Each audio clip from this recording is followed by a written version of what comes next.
ओम सभी को सादर नमस्ते। मैं गगन आर्य। देखिए, एक महिला ने ऐसा कहा कि जो मनुस्मृति है या फिर जो धर्म है उसके अंदर क्या किया जाता है कि पुरुष को प्रधान बना दिया गया है। और बहुत तरह के ऐसे मतलब वो नियम बना दिए गए हैं जो कि परमात्मा ने नहीं बनाए और वह खुद पुरुष प्रधान समाज ने बनाए हैं।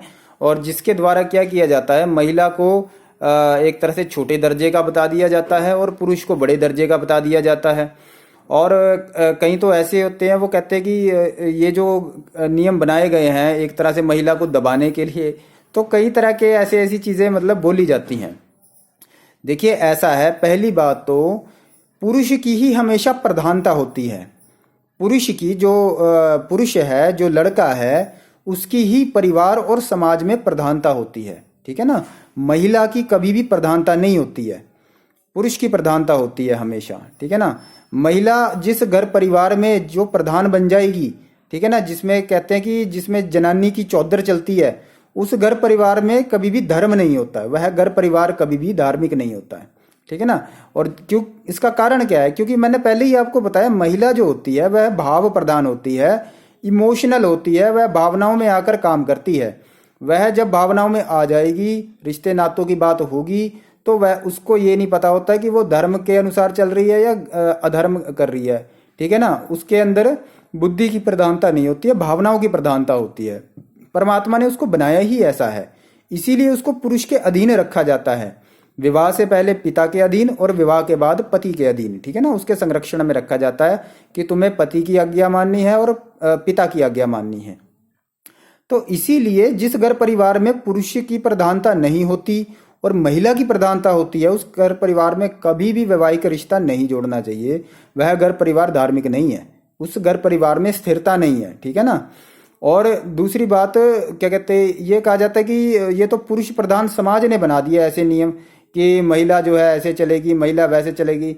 अरे भाई, पुरुष और महिला एक समान है ही नहीं है, एक बराबर है ही नहीं है। परमात्मा ने एक बराबर एक समान नहीं बनाया और उसको देखते ही, उसको मद्देनजर रखते ही उस तरह के नियम धर्म के बने हुए हैं। ठीक है ना। और महिला के संरक्षण के लिए ही बने हुए हैं।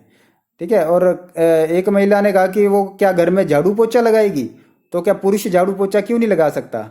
तो उसको ये पता होना चाहिए कि झाड़ू पोछा एक तरह से धर्म का एक कार्य है, धर्म का एक नियम है, शौच अर्थात साफ सफाई रखना।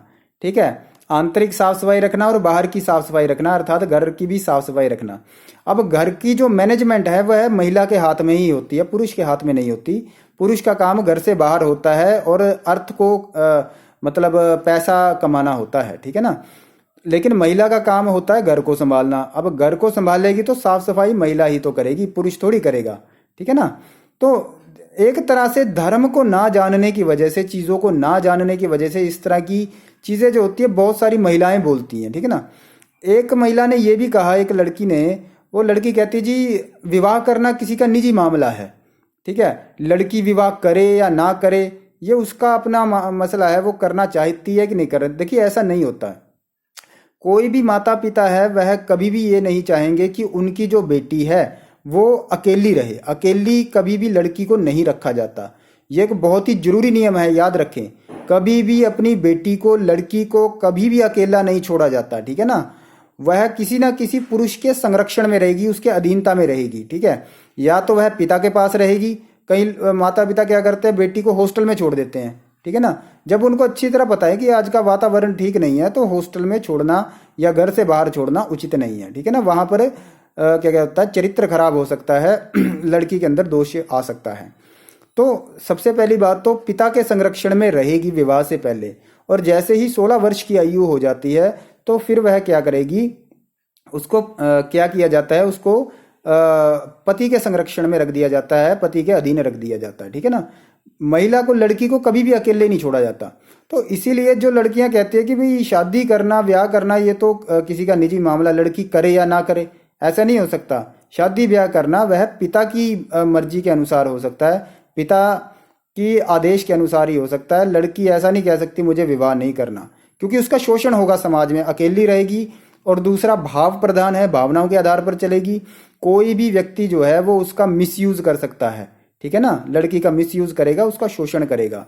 और जब उसको कोई समस्या आएगी जीवन में तो जो साथ में उसके आएंगे लोग उसकी हेल्प करने के लिए लड़की की, तो उसकी लड़की की हेल्प करने के लिए नहीं आएंगे बल्कि उसका मिसयूज करने के लिए आएंगे, उसका शोषण करने के लिए आएंगे और उसको पता भी नहीं चलेगा, मजबूरी में लड़की चलेगी। इसीलिए उसको संरक्षित रखा जाता है, हमेशा पुरुष के अधीन रखा जाता है, क्योंकि पुरुष जो होता है एक तरह से बुद्धि प्रधान है, ठीक है ना।